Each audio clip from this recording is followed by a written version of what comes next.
মেনকার পেটে এই সনাতন ধর্মীয় শাস্ত্র অনুযায়ী দুর্গার জন্ম হয়েছিল। আর দুর্গা হলো পৃথিবীর জগৎ জননী মা।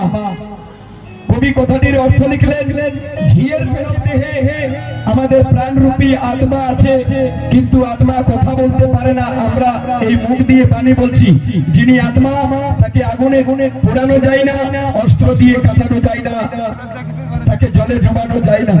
সেই কথাটিকে লালন ঝিয়ের পেটে মায়ের জন্ম। গানটি রেকর্ড করেছেন বাংলার প্রখ্যাত লোকশিল্পী আমার প্রণম্য শ্রদ্ধেয় গোষ্ঠ গোপাল দাস।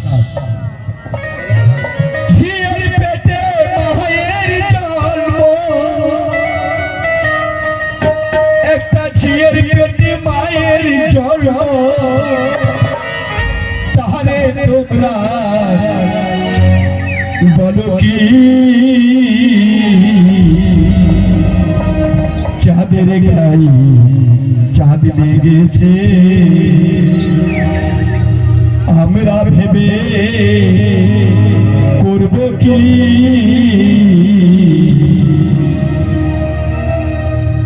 ঝিয়ের পেটে মায়ের জন্ম, ঝিয়ের পেটে মায়ের জন্ম, ঝিয়ের পেটে মায়ের জন্ম, তারে তোমরা বলো কি চাঁদের গায়ে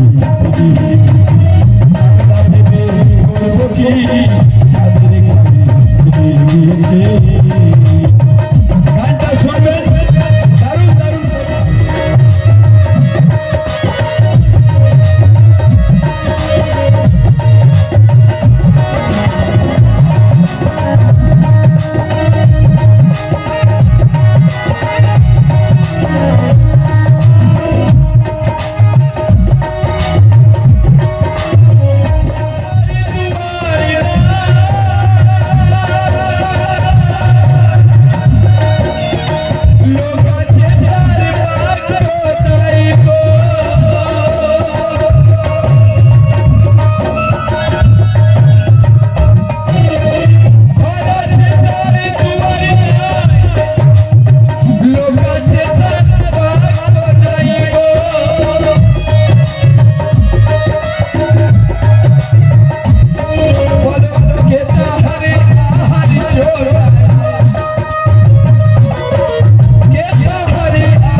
গানটি শুনবেন, ঝিয়ের পেটে মায়ের জন্ম, তাকে তোমরা বলো কি চাঁদের গায়ে চাঁদ লেগেছে, আমরা ভেবে করব কি?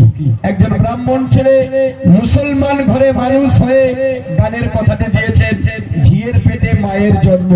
আপনারা সবাই জানেন মা মেনকাকে আমরা সবাই মা বলি, কিন্তু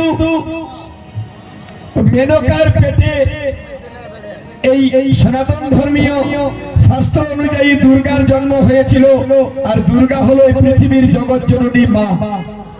কবি কথাটির অর্থ লিখলেন, ঝিয়ের পেটে মায়ের জন্ম, অর্থাৎ মেনকাও কিন্তু দুর্গাকে মা বলে ডাকতেন।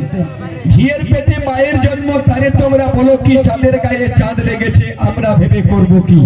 চাঁদের গায়ে চাঁদ কোনদিন লেগেছিল? যেদিন নদিয়ায় আকাশে ছিল চন্দ্রগ্রহণ, আর সেই দিন গৌর চন্দ্র, দুটি চন্দ্র একসঙ্গে জন্মেছিল। সেটিকে কবি গানের ভাষায় লিখলেন, চাঁদের গায়ে চাঁদ লেগেছে। এবার গানের কথায় লিখলেন, ঘর আছে তার দুয়ার নাই, লোক আছে তার বাক্য নাই। একবার চিন্তা করে দেখবেন আমাদের মানব দেহটার কথা। আমরা যখন ডিম্ব রূপে ছিলাম, একটা ডিম্বের ভিতরে ঘর আছে, তার দুয়ার নাই, লোক আছে তার বাক্য নাই। আমাদের মানব দেহে আমাদের প্রাণরূপী আত্মা আছে, কিন্তু আত্মা কথা বলতে পারে না। আমরা এই মুখ দিয়ে বাণী বলছি। যিনি আত্মা, তাকে আগুনে পোড়ানো যায় না, অস্ত্র দিয়ে কাটানো যায় না, তাকে জলে ডুবানো যায় না।